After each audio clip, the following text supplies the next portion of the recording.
keputihan ini benar-benar sesuatu yang kalian mau tahu gitu. Oh iya, saya pernah alami nih dok, atau oh iya bener nih, saya dulu pernah ngalamin terus mengganggu banget, bau atau gatal gitu. Kira-kira gimana? Kita bahas nggak nih masalah keputihan nih? Teman-teman ngerasa oke lah ini bermanfaat mungkin? Nah, teman-teman gimana nih? Ada yang sering atau pernah mengalami keputihan barangkali? Di antara teman-teman semuanya boleh open mic ya, boleh open mic di sini bebas. Biar nggak ngantuk, kita boleh ini ya, saut-sautan boleh. Seru banget, serunya di Zoom tuh gitu ya dok ya, kita bisa saling saut-sautan ya dok ya. Oh iya tuh, ada tuh mengalami keputihan tuh salah satu teman kita. Oke, jadi semoga abis malam ini ada solusi ya Mbak ya, gitu. Oke. Ini memang keputihan ini sering banget terjadi. Saya sebagai dokter spesialis kulit yang memang kompetensi saya menangani masalah keputihan, area kewanitaan, itu sering banget didatengin pasien dengan keluhan keputihan dari ringan hingga sedang, dari bau dengan gatal atau bau tanpa gatal gitu ya, dari berwarna putih, hijau, kuning. Nah, jadi kita sebagai wanita harus tahu nih kapan sih keputihan ini normal, kapan keputihan ini tidak normal, kapan kita harus lebih waspada, dan kapan kita harus lebih tenang. Oh, alhamdulillah nih ini hanya keputihan normal. Nah, malam ini insya Allah kita akan bahas. Kita dari World Health Organization, kalau kita hitung-hitung gitu ya, ibaratnya ternyata memang 75% wanita itu pernah mengalami keputihan. Ternyata ya, gitu banyak juga nih gitu ya. Oke, jadi kalau kita tahu, insya Allah harusnya bawa manfaat banget, ya minimal untuk diri kita pribadi dan untuk orang lain tentunya. Nah, dampaknya apa aja sih tentunya dari adik keputihan ini? Next Mbak Putri. Pasti ya kan, aktivitas terganggu, gatelnya, nggak tenangnya gitu ya. Dan pasti kalau udah menikah mengganggu pihak lain gitu kan misalnya ya. Oke, next. Nah, ini selingan dulu nih, gitu. Secara umum yang tipe keputihan ada Mbak Putri slide-nya. Jadi secara umum keputihan itu ada 2 jenis. Jadi satu keputihan yang normal, 2 keputihan yang tidak normal. Nah, kapan sih kita harus waspada gitu ya, bahwa ini keputihan tidak normal, dan kapan kita harus tenang bahwa ini ternyata keputihan normal. Nah, gimana membedakannya? Next.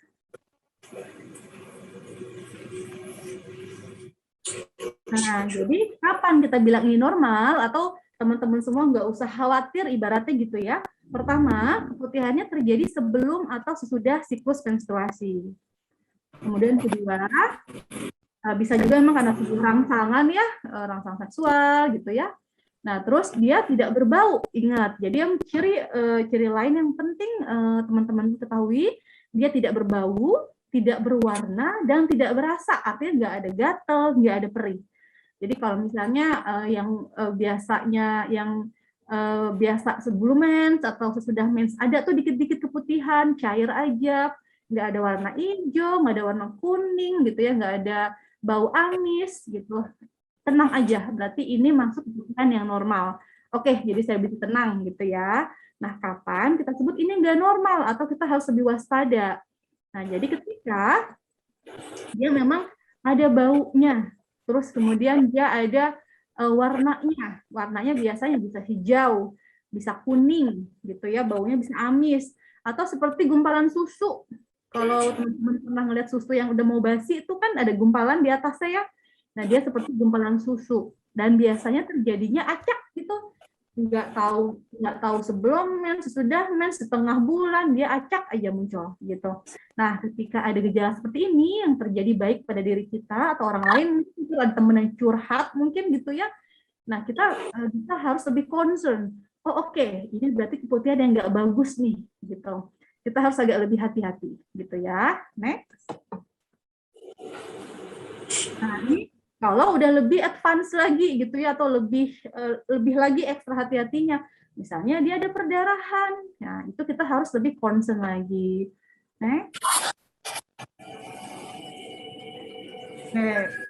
Keputihan sendiri ini bisa dia mandiri gitu ya, jadi hanya keputihan aja gitu.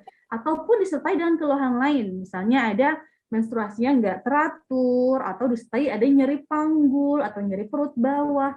Nah, ketika udah ada gejala-gejala tambahan ini, teman-teman udah nggak boleh menganggap sepele, gitu ya. Karena nyeri panggul, nyeri perut bawah itu sudah berindikasi ada sesuatu tuh di area apa namanya kita sebut rahim. Jadi kalau rahim itu posisinya kurang lebih di posisi celana dalam. Kalau teman-teman lihat celana dalam tuh, nah segitiga celana dalam itu ada rahim di belakangnya. Di kanan kirinya ada ovarium atau indung telur. Nah, ketika ada keluhan di area situ, kita harus lebih waspada lagi, gitu ya. Next.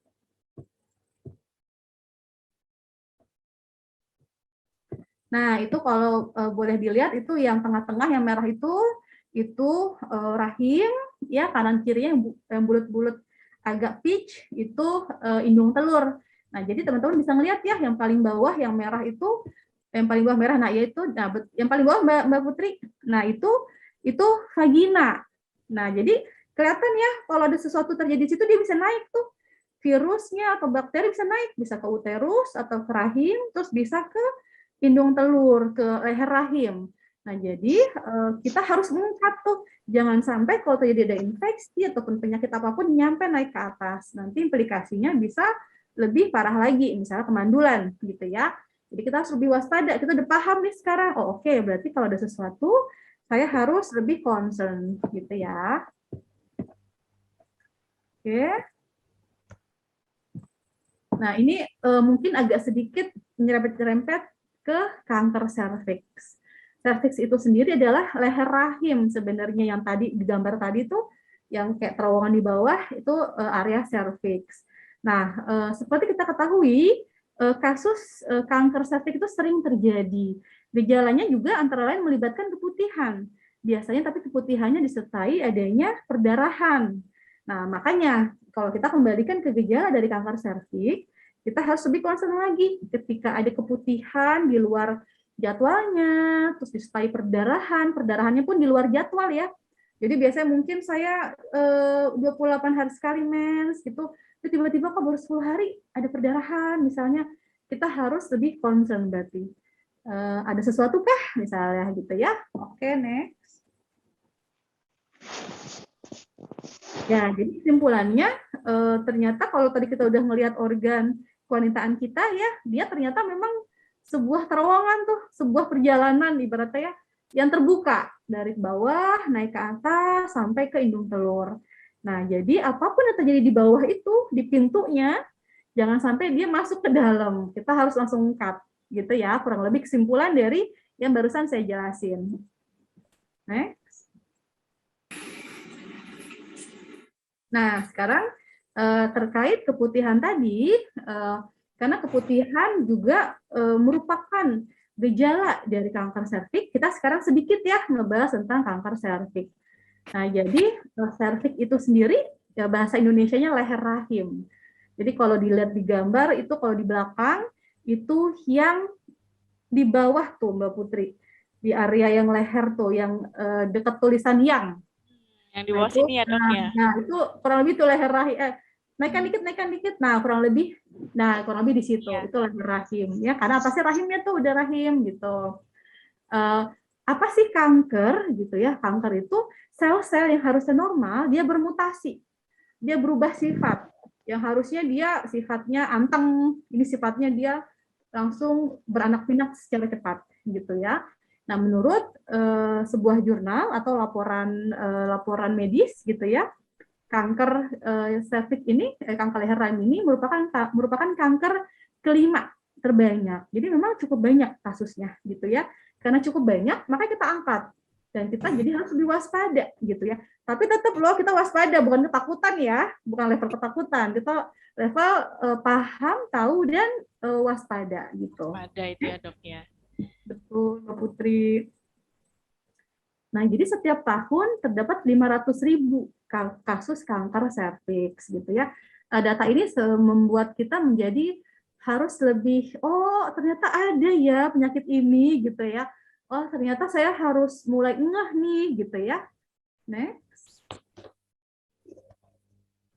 Nah, yang menyebabkan kematian itu bisa sampai 250.000. Nah, Ternyata angkanya besar juga ya, Dok ya? ya lumayan. Makanya kalau kita cepat preventif, kita bisa preventif menjaga kesehatan kewanitaan kita. Kalau ada gejala awal, kita cepat mencari pertolongan gitu ya, pertolongan medis. Insya Allah angka kesembuhannya baik sekali kok. Nah, di Indonesia sendiri, menurut laporan ada 52 juta wanita terancam kanker serviks. Jadi ini lumayan ya angkanya. Nah, karena lumayan, kita harus tahu sehingga kita bisa preventif di awal dan ketika ada gejala yang kita curigain, kita cepat gitu ya bertindaknya. Nah, kurang lebih 40.000 kasus baru setiap tahun. Next. Nah, sekarang kita harus tahu nih penyebabnya apa sih kanker serviks gitu ya. Jadi, kanker serviks itu disebabkan oleh virus. Dia sama nih kayak corona ya, sebuah virus ya. Nah, cuman dia namanya beda. Dia namanya human papilloma virus atau yang bisa kita sebut HPV gitu. Nah, kapan atau kenapa sih kita bisa terkena HPV ini gitu. Nah, dilalahnya memang HPV ini atau si human papilloma virus ini ditularkan melalui hubungan seks. Jadi nggak usah khawatir kalau misalnya pakai toilet umum misalnya gitu ya, atau misalnya jemur pakaian dalam di teras misalnya gitu ya, kejatuhan apa gitu, enggak. Jadi dia memang syaratnya dia ditularkan melalui hubungan seksual dengan banyak pasangan. Jadi memang Allah itu maha adil ya. Kalau kita hanya punya satu pasangan, pasangan pun hanya punya satu pasangan, insya Allah dijaga. Insya Allah nggak ada transfer penyakit. Tapi ketika kita sudah membuka pintu untuk pasangan yang lain, atau pasangan kita pun ada membuka pintu untuk pasangan yang lain gitu ya, ketika terjadi hubungan yang tidak aman itu artinya lebih dari satu pasangan, itu sebenarnya kita sedang membuka pintu untuk transfer penyakit. Jadi penyakit dari A ditransfer ke B, penyakit dari B ditransfer ke A, gitu ya. Nah, salah satunya itu si human papillomavirus ini. Jadi salah satunya sih penyebab CA cervix ini. Next. Apa aja gejalanya nih harus kita waspadain. Jadi dia ada perdarahan yang tidak wajar, gitu ya. Jadi yang tidak wajar itu artinya acak banget, benar-benar acak. Harusnya 28 hari sekali, ini bisa 5 hari terus berhenti tiba-tiba. 2 hari berhenti, ntar menongol lagi gitu 10 hari kemudian berhenti lagi gitu ya, itu namanya yang tidak wajar. Terus siklus menstruasi juga tidak teratur kayak yang saya kasih tahu barusan. Kemudian nyeri pada panggul gitu atau di perut bagian bawah, nyeri saat berhubungan seks, dan nyeri di pinggang gitu ya, hingga kaki. Itu sebenarnya untuk yang udah agak lanjut kondisinya gitu. Jadi udah kondisinya tuh udah lumayan parah gitu ya, Dok ya, sampai nyeri di panggul gitu ya. Itu udah udah agak komplikasi gitu ya. Oke.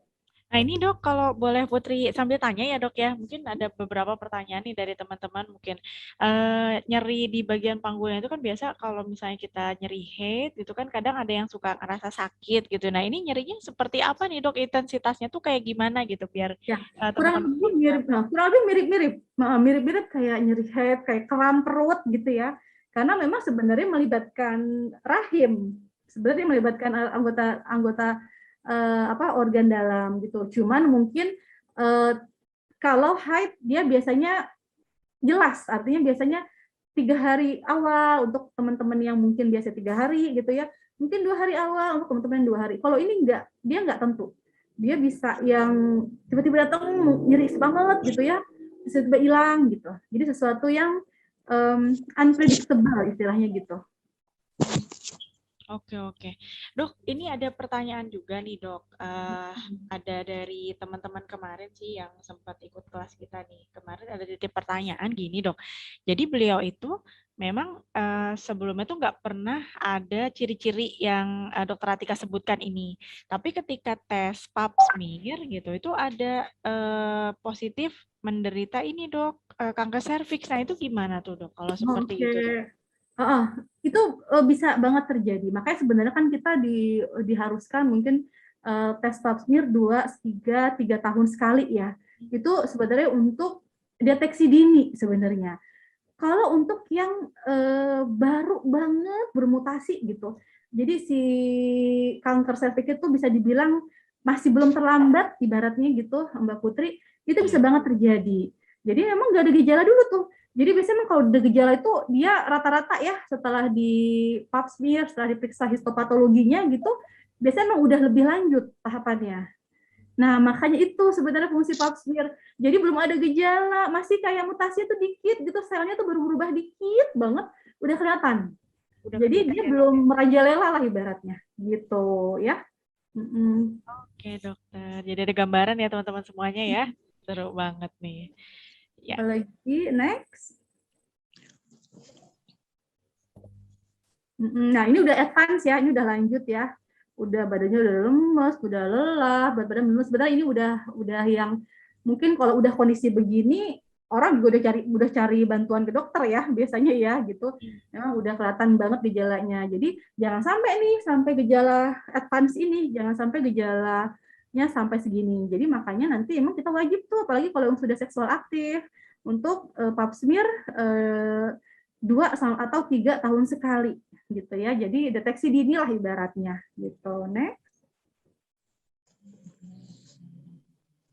Oke, ini diagnosis kanker serviks sebenarnya nanti kita cukup tahu aja untuk dangkal aja lah bahwa memang biasanya dokter itu mendiagnosis dengan pap smear, pap smear itu diambil sedikit gitu jaringan area leher rahimnya, terus nanti dilihat di bawah mikroskop, selnya normal enggak gitu, bentuknya normal enggak gitu, keteraturannya teratur enggak. Nah, nanti dari situ terlihat tuh apakah ada mutasi sel gitu ya.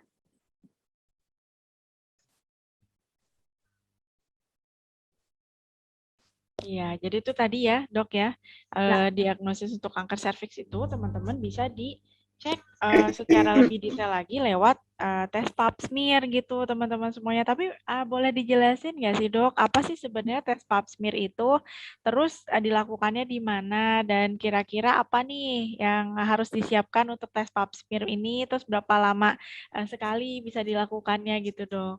Jadi tadi udah saya jelasin bahwa pap smear itu sebenarnya sih kayak pelayanan kesehatan yang perifer ya, ibarat istilah kita juga sekarang udah banyak yang bisa memfasilitasi pap smear, tapi yang jelas kalau rumah sakit insya Allah pasti ada gitu ya.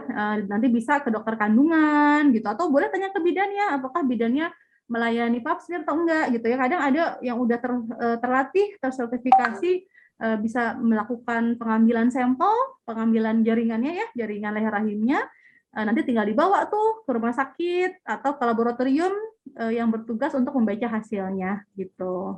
Gitu ya teman-teman ya. Jadi memang supaya teridentifikasi sedini mungkin gitu ya dok ya. Karena memang pencegahannya kan istilahnya lebih bisa bisa dimaksimalkan lagi gitu ya kalau teman-teman mencegahnya sedini mungkin gitu. Nah ini apalagi nih dok yang kayaknya makin seru nih, makin banyak banget pengetahuannya seputar area kewanitaan ini ya teman-teman semuanya ya. Karena ya itu tadi kita nggak saya kalau misalnya sengaja cari di YouTube gitu kan, aduh males banget. Nah ini kesempatan ini teman-teman, nanti kalau ada pertanyaan, kalau misalnya ada yang mau di-sharing, boleh banget langsung di sini gitu teman-teman. Nah ini apa nih dok yang mau di-sharing sekarang ini dok? Oke, nah sekarang gimana nih, ini pentingnya ya, tadi itu kita kewaspadaannya di situ. Nah sekarang gimana nih kita ngerawatnya, area kewanitaan kita itu penting banget ya kan.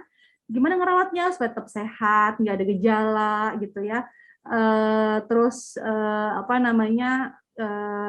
ya fresh lah ibaratnya gitu ya, ibaratnya apa yang harus kita lakuin. Next Mbak Putri.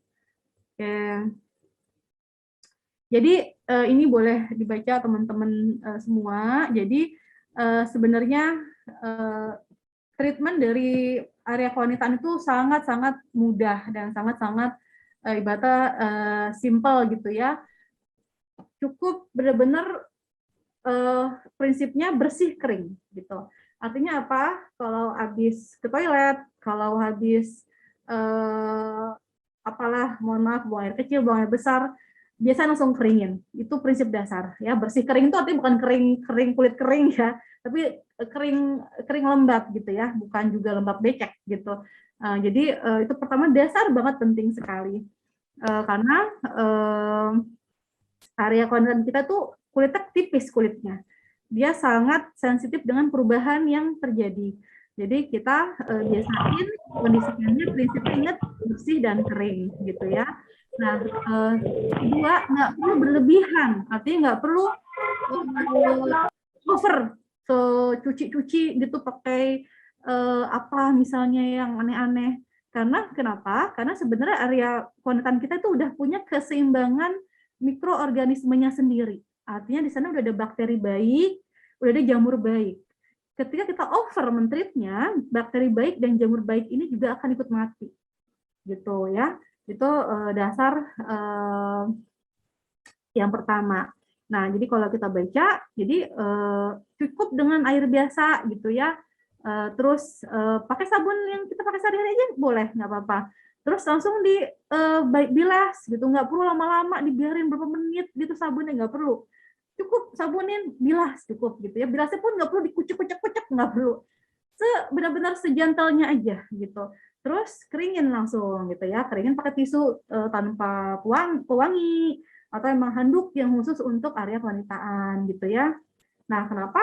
Kayak tadi saya bilang, kalau pembersihan berlebihan, bakteri dan jamur juga bisa ikut mati. Bakteri baik ya, dan jamur baik bisa ikut mati gitu ya. Nah, terus hindari nih penggunaan kain aneh-aneh kayak sponge gitu ya, atau kain plen itu sebenarnya kain yang agak panas sebenarnya ya. Agak kasar gitu ya, Dok. Betul. Cukup pokoknya tangan dan anduk yang bersih gitu ya. Next.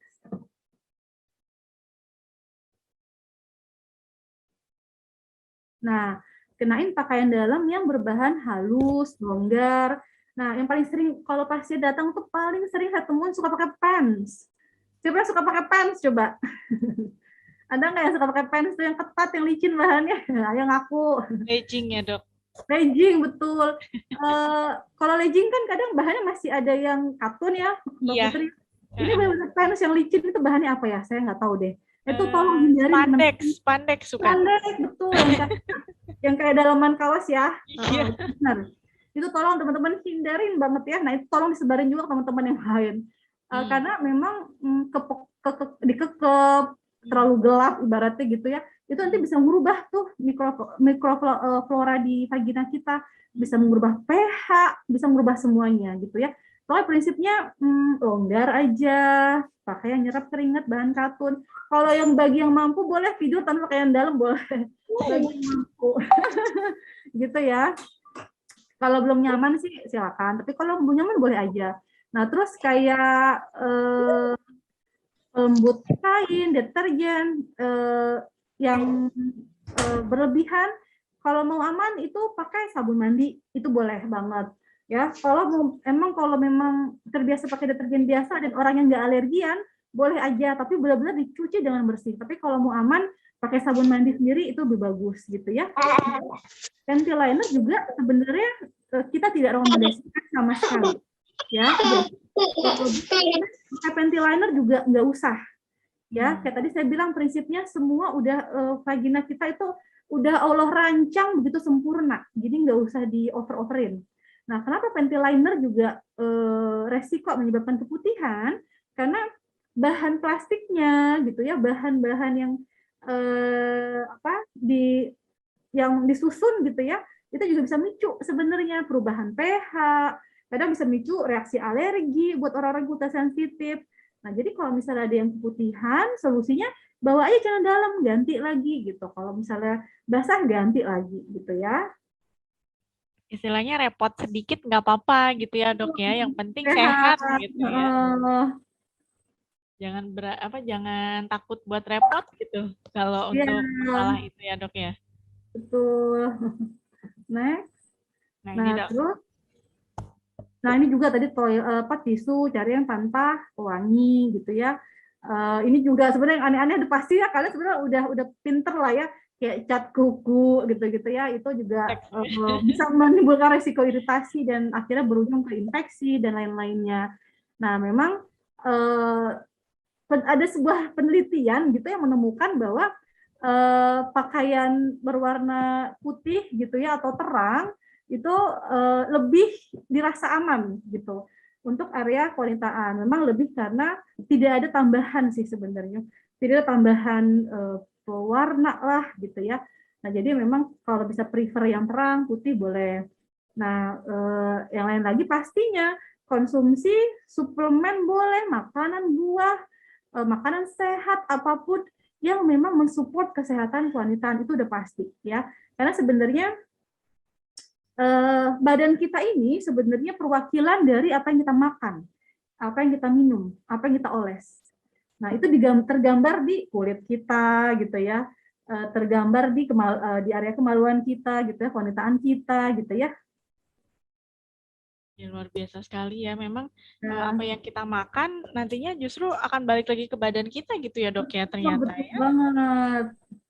Iya, iya, iya. Nah, ini tadi kan dokter sudah sharing nih apa yang memang harus kita hindari gitu ya, Dok ya, untuk mencegah permasalahan di seputar area kewanitaan gitu, Dok. Kalau misalnya teman-teman sendiri nih, tadi kan ada beberapa nih di kolom komentar, mungkin ada yang mau ditanyakan langsung dengan Dokter Atika gitu kan, boleh langsung on-kan kameranya, atau misalnya mau sharing-sharing langsung, nyalakan audionya juga nggak masalah gitu ya, Dok ya. Biar di Ya, sini saling silaturahmi, terus biar saling tahu. Luar biasa banget tadi materinya ya teman-teman semuanya ya. Mulai dari ternyata, oh keputihan itu ada 2 jenis ternyata. Ada yang normal, ada yang abnormal gitu ya. Yang abnormal ternyata ada ciri-cirinya tadi, ada yang berwarna, bau, gatal, segala macam. Nah, teman-teman semuanya di sini pernah nggak sih ngalamin keputihan, baik itu yang normal ataupun nggak normal, boleh di-share di kolom komentar. Terus sekarang masih kondisinya gimana? Sudah sehatkah? Atau misalnya seperti apa? Nah itu boleh langsung ditanyakan ke Dokter Atika gitu ya, Dok ya. Itu teman-teman semuanya. Ini lumayan ada banyak pertanyaan nih, Dok, di boleh, kolom Mas. pertanyaan. Nanti aku Boleh. sambil ini ya, bacakan nih ya, Dok ya, seputar masalahnya nih. Dok, ada pertanyaan dari Mbak Resmiwati ini, Dok. Kalau misalnya sudah menikah tapi belum pernah melahirkan, itu boleh pap smear atau enggak tuh, Dok? Oh iya iya. Oke Mbak, siapa Resmi ya? Maaf Iya, aku. Mbak Iya. Resmi. Jadi halo Mbak Resmi. Jadi boleh, jadi prinsipnya yang sudah pernah melakukan hubungan seks yang memang kita prioritaskan ibaratnya. Kenapa sih yang sudah melakukan hubungan seks? Karena memang yang beresiko ya kan. Kalau belum pernah melakukan hubungan seks tidak diwajibkan sebenarnya, karena sebenarnya resiko penularan nggak ada gitu. Kalau belum hamil mau periksa boleh, monggo, malah bagus gitu. Ya, terjawab Mbak Putri. Ya, jadi itu ya Mbak Resmi ya. Jadi kalau misalnya sudah menikah, Iya boleh dong. Iya. gitu ya dengan pap smear. Jadi Mbak Elizabeth, Dok, kalau proses menopause itu perlu tes pap smear atau tidak tuh, Dok? Menopause. Ya. Iya, jadi kalau udah menopause sebenarnya udah bisa dikategoriin sebenarnya ya, insya Allah aman sebenarnya. Jadi emang kalau yang udah menopause di atas 60 sebenarnya tidak melakukan pap smear lagi tidak apa-apa. Jadi Karena memang dianggap selnya udah tenang gitu, udah tidak beresiko untuk bermutasi gitu. Nah, Dok, ini bicara tentang kanker serviks yang tadi nih, Dok. Ini menarik banget nih. Kayaknya perlu dilakukan pencegahan sedini mungkin kan ya, Dok. Tapi usia berapa sih, Dok, yang sekiranya tuh, oh ini kayaknya memungkinkan terkena kanker serviks sampai usia berapa gitu? Usia mulai startnya sampai usia berapa tuh, Dok? Oh, oke. Jadi sebenarnya SOP-nya gitu ya. Kalau udah seks aktif, silakan diperiksa gitu ya. Kalau misal di bawah 30 tahun bisa 3 tahun sekali gitu. Tapi kalau di bawah 30 tahun 3 kali berturut-turut hasil negatif bisa dipanjangin sebenarnya 5 tahun sekali gitu. Tapi kalau misalnya udah makin tua nih gitu ya, di atas 30, boleh 5 tahun sekali pemeriksaannya. Kapan mulainya? Pokoknya ketika udah seksual aktif gitu. Artinya kita udah masuk kategori beresiko sebenarnya ya. Itu beresiko karena udah ada hubungan gitu ya. Oke. Jadi mulai dari hubungan apa tadi usia seksual aktif ya, teman-teman semuanya Nah, baru memang boleh. beda-beda nih masalahnya, beda kota, bisa beda budaya ya. Ada yang mungkin masih kecil udah menikah gitu ya. Gitu teman-teman. Nah ini dok ada lagi pertanyaan nih. Saya mens katanya gitu, nggak teratur dan ada gatal-gatal di luar area kewanitaan seperti eksim gitu dok. Udah lama sekitar 5 tahun. Oh, lama banget ini ya. Pengen sembuh gimana ya dok? Dari Mbak Lilis Mariati dok. Oke, Mbak Lilis, halo. Eksim ya, sebenarnya eksim di area kewanitaan itu banyak banget, beneran banyak. Ini usianya berapa Mbak Lilis? Mbak Lilis usianya berapa Mbak? Boleh di audionya barangkali Mbak Lilis? Usianya 34 tahun. Oh, 34 masih ya, tahun. masih aktif ya, maksudnya masih reproduktif, awalnya oke lah gitu harusnya ya. Nah, pada usia-usia Mbak nanti banyak banget asesmennya. Misalnya, adakah baru hamil gitu, adakah peningkatan berat badan gitu ya. Nanti dilihat lagi, adakah punya alergi. Nah, nanti kita tanya lagi nih, ada kebiasaan nggak? Bisa pakai panty liner, misalnya pakai pants. Insya Allah sembuh bisa. Insya Allah sembuh bisa. Mbak boleh nanti WA ke admin Skin Tree. Nanti kita butuh foto sama video. Ini bonus nih untuk yang ikut Nisa, boleh konsultasi gratis ke saya. Di WA boleh ke boleh WA nanti ke admin Skin Tree ya. Mungkin di background ada kali ya WA-nya tuh. Nah, nanti boleh WA ke admin Skin Tree karena saya butuh fotonya, saya butuh videonya. Nanti insya Allah bisa sembuh ya. Eksim itu bisa sembuh asal nanti banyak yang diintervensi tuh, nanti saya akan harus banyak edukasi, misalnya oke, harus kebiasaannya diubah begini, yang nggak boleh begini, yang boleh begini gitu ya. Nanti mungkin nextnya kita boleh membahas tentang eksim atau gatal area kewanitaan ya Mbak Putri ya. Boleh dokter, nanti kita bahas ya. Kita bahas part Terbatas 2-nya nih ya dok ya. malam ini Lebih soal detail waktu lagi. terbatas. Nanti mungkin pertanyaan-pertanyaan yang di luar tema ataupun nanti pertanyaan yang tidak terjawab boleh nanti di PR-in ke Mbak Putri, nanti saya jawab lewat voice record boleh gitu ya. Boleh dok. Oke, thank you banget ya dok ya. Seru kan teman-teman yang nggak ikut nyesel banget pastinya nih dok. Oke, ini ada pertanyaan nih dok tentang keputihan ya dok ya. Kalau misalnya nih keputihan model jelly gitu gimana ya dok ya? Itu indikasinya apa ya? Model jelly itu bening berarti ya teman-teman ya? Dari Mbak Asli Nawia nih dok. Model jelly ada bau enggak, ada gatal enggak? Mbak Asli Nawia boleh on-kan audionya Mbak? Asli, Ada ya. ya disertai dengan bau atau gatal gitu Mbak Asli Nawia. Iya. Oke, Assalamualaikum warahmatullahi wabarakatuh. Waalaikumsalam warahmatullahi wabarakatuh. Kalau bau tidak dok, hanya memang itu kayak bentuknya kayak jelly gitu, itu aja. Kayak ingus ya, mohon maaf kayak ingus gitu ya. Iya, iya. Iya, oke. Nah, pokoknya prinsipnya gini, nggak bau, nggak gatal, udah tenang aja. Nah, cuman karena ada sesuatu yang keluar, kita nggak mau dong itu jadi sebuah penyakit, ya kan? Ditingkatkan aja hygiene-nya. Jadi, kebersihan yang tadi udah saya ajarin, diaplikasiin, suplemen, area kewanitaan diminum, gitu ya. Kombinasi keduanya, insya Allah, mudah-mudahan si jelly nggak keluar lagi, gitu ya. Pertama, tenang, karena kalau nggak ada gatal, nggak ada bau, insya Allah bukan sesuatu infeksi. Gitu prinsipnya itu dulu. Cuma tentunya si gel itu seharusnya tidak di situ, gitu kan. Nah, jadi untuk lebih amannya, semua yang mensupport kesehatan wanita dikonsumsi, semua yang mensupport kesehatan wanita dilakukan. Gitu. Jangan pakai celana pants, jangan pakai panty liner, jangan cuci berlebihan, mandi 2 kali sehari pastinya, cuci kering, bersihin gitu ya. Oke, terima kasih ya dok. Sama-sama. Ya, dan ini pertanyaan menarik banget nih dok. Dok, kalau panty liner yang ada infrarednya seperti Viblas, bolehkah dipakai? Jadi sebenarnya sih secara umum intervensi berlebihan di area kewanitaan tidak direkomendasiin gitu. Jadi kayak tadi saya bilang beneran, Masya Allah kewanitaan kita tuh Allah tuh udah rancang begitu sempurnanya.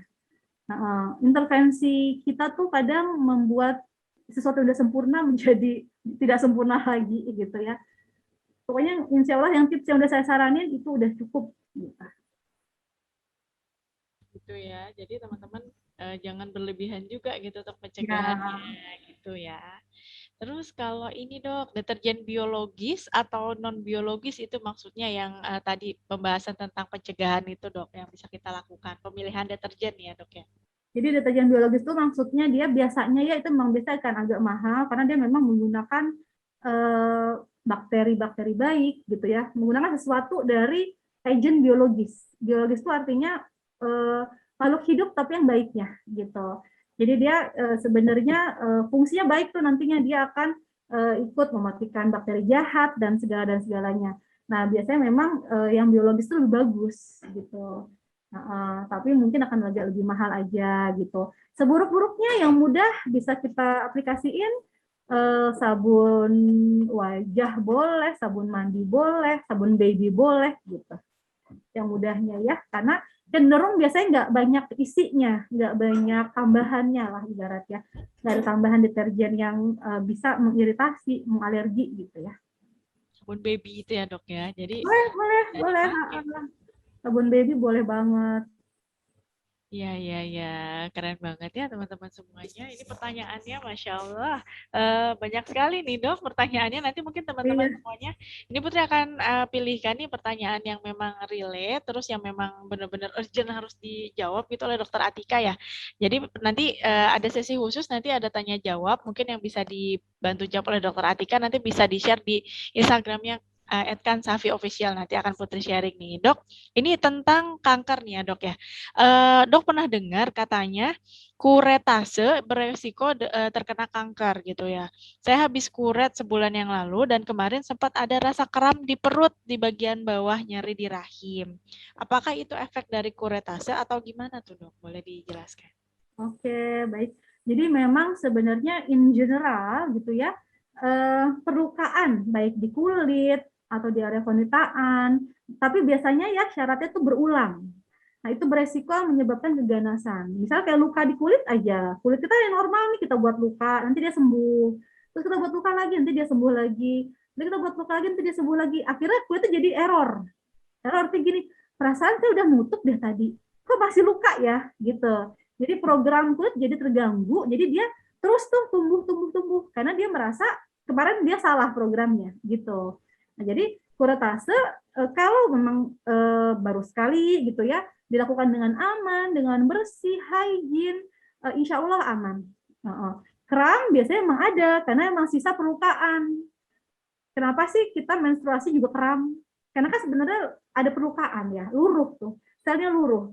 Sebenarnya ada luka, makanya ada kram. Jadi ada mekanisme nyeri gitu ya, ketika nyeri ada kram. Pun sama, kuretase juga sama. Insya Allah mudah-mudahan hanya kram akibat baru kuretase aja ya, nggak usah khawatir.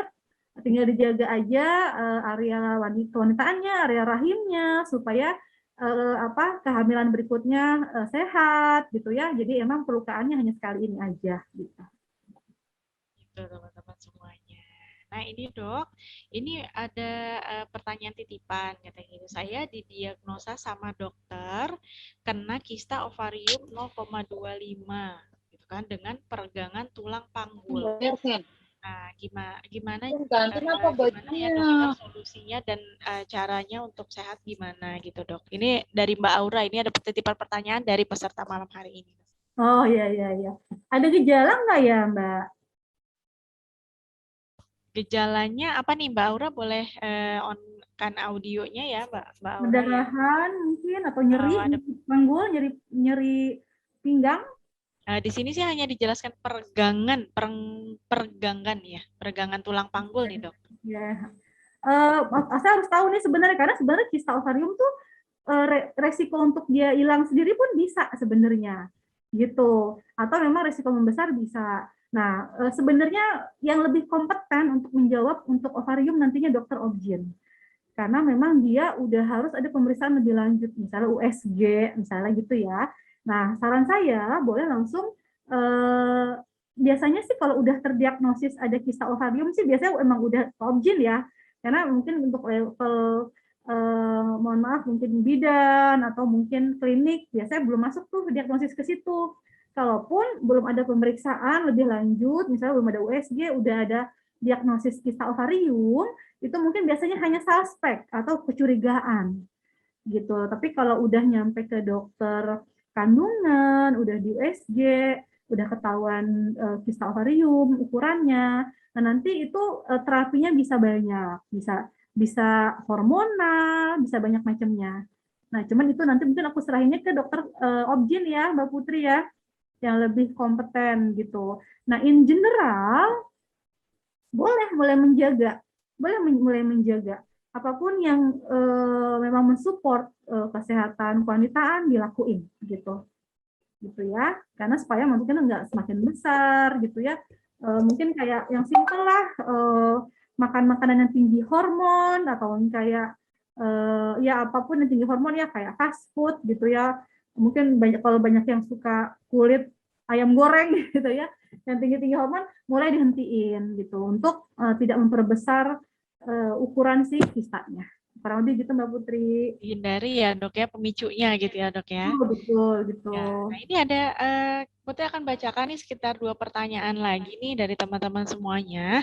Dok, kalau misalnya, mohon maaf di area kewanitaan ada jerawat, itu gimana cara menghindarinya ya dok ya, gitu. Okay. Sama ini dok, di vagina itu keluar benjolan juga sebesar bola pingpong.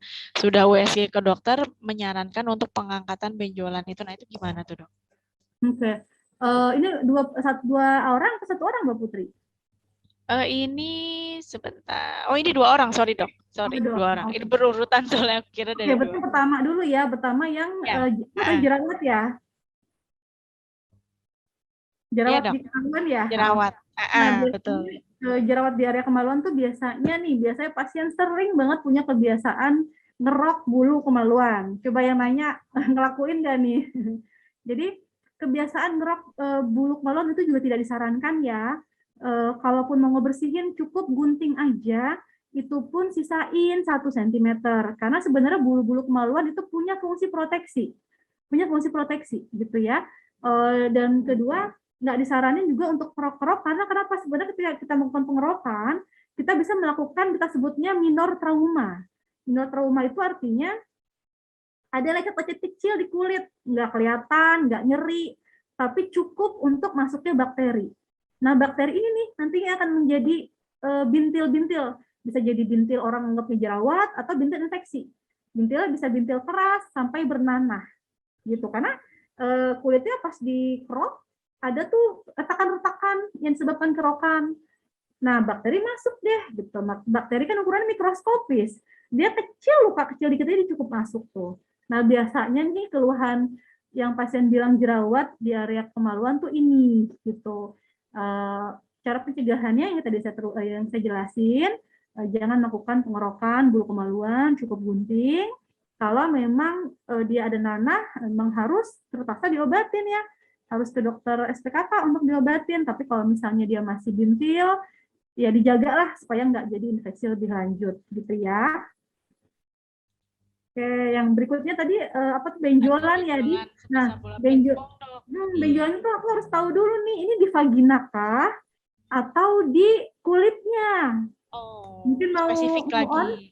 Betul. Yang tadi mention ada benjolan ya. Tadi ada on cam, on mic. On mic barangkali kalau misalnya nggak mau on cam. Apa nggak mau on mic juga? Kayaknya nggak mau mungkin. Iya. Intinya aku harus tahu dulu sebenarnya, karena kadang gini, pasien bilang, dok jerawat, saya punya jerawat dok gitu misalnya ya. Ternyata bukan jerawat pas dilihat. Jadi memang persepsi pasien itu bisa berbeda dengan diagnosis yang sebenarnya. Pun sama, ketika pasien bilang di vagina gitu, saya harus tahu nih vagina yang dia maksud bener nggak gitu. Apa ternyata kalau kita periksa ternyata hanya di kita nyebutnya vulva ya, hanya di bibir kemaluan. Kalau misalnya yang sering itu sebenarnya kalau yang benjolan kayak bola pingpong itu bisa, kalau di bidang kulit ya itu bisa salah satunya skin tag kita sebutnya. Kalau dia ada apa namanya gantungannya gitu ya, jadi di tali terus ada benjolannya, itu biasanya bisa diangkat, tinggal dioperasi lah gitu, tinggal di counter lah di gantungannya gitu. Nah, tapi kalau benjolannya memang benjolan dari dalam, itu nanti akan beda treatment. Nah, untuk kasus seperti ini boleh mau dikonsultasiin dulu ke dokter SPKK. Udah pernah belum nih dicek gitu, ya? Kalau misalnya memang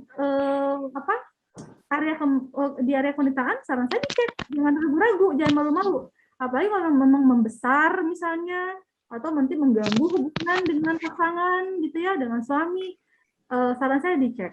Kalau mau gratis boleh, nanti WA ke admin Skintri. tinggal sebut aja dari Nisa gitu, dari ya. nisa.id ya, dari Kansafi itu. Nah, itu teman-teman cluenya itu dari nisa.id dari Kansafi mau konsul dengan Dokter Atika. Wih, Nah, canggih gitu banget. aja. Nanti saya kasih free boleh deh untuk teman-teman Masya sahabat-sahabat. Allah, berkah selalu ya dok ya. Dok ini Iya. ada pertanyaan lagi nih. Dok, kenapa ya setelah melakukan hubungan sama suami pasti keluar darah dan aromanya tidak sedap? Dan pasti setelahnya keluar keputihan yang banyak berwarna coklat. Nah itu gimana tuh dok? Ini kalau kasus ini saya saranin bener nih harus langsung dilakuin pemeriksaan. Pemeriksaannya apa coba? Pap smear ya dok? Iya, ya. Kalau memang, jadi sebenarnya ketika kita berhubungan, itu kita nyebutnya trauma. Sebenarnya, trauma itu artinya emang ada gesekan. Kita punya ada trauma gesekan, gitu.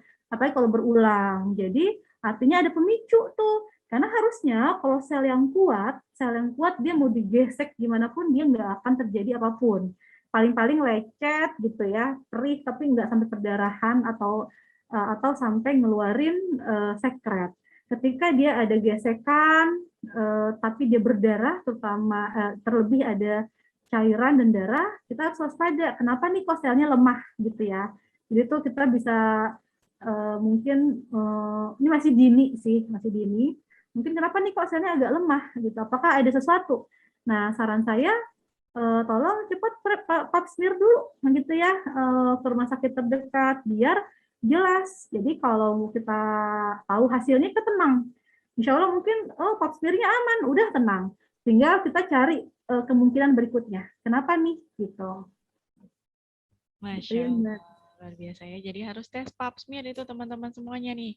Oh ya dok, ini satu pertanyaan terakhir deh ya dok ya, karena memang dokter Atika ini ada kegiatan lagi teman-teman gitu ya, yang apa ini banyak banget nih pertanyaannya dok, Masya Allah sampai ada 27 message lagi nih yang belum tersentuh gitu ya dok ya.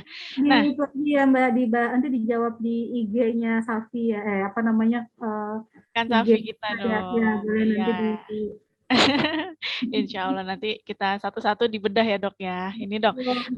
Assalamualaikum warahmatullahi wabarakatuh. Ini dari Mbak Reni Nurlina nih ya. Satu pertanyaan terakhir sebelum dokter Atika nanti ada closing statement gitu kan. Setelahnya nanti akan ada solusi nih untuk teman-teman semuanya gitu kan. Dok, saya punya kakak usia 49 tahun kata gitu. Pernah didiagnosa kista. Beberapa bulan ini headnya lama dan tidak teratur. Berobat ke dokter kandungan, diberikan hormon sampai beberapa hari. Tapi sampai sekarang headnya masih tidak teratur, sakit juga dok. Nah itu gimana kira-kira dok? Oke. Kista ya, sebenarnya kista itu kan banyak. Ada kista rahim, ada kista kandung telur atau ovarium gitu. Ini harus diakses. Biasanya emang pemeriksaan yang pertama dilakukan mungkin bukan USG biasanya tuh dokter nanti ngecek. Pun sama, memang pengobatannya bisa memang banyak jenis sebenarnya. Dan memang responnya memang nggak bisa cepat ya, gitu. Yang harus dilakukan saat ini, jika memang udah terdiagnosis ada kista, lakuin dulu step-step yang dokter sarankan. Gitu. Udah bagus, udah benar, gitu. Udah mencari pertolongan gitu ya ke dokter kandungan. Memang ini kompetensi dokter kandungan. Itu udah bagus banget. Ikutin step-stepnya, dan setiap ada keluhan tolong disampaikan gitu. Jadi kita biasain untuk komunikasi dengan dokter, jadi biar dokter tahu apakah pengobatannya responsif atau enggak gitu. Kalau enggak, nanti mungkin ada rencana terapi lain atau ada rencana pemeriksaan lain kayak gitu.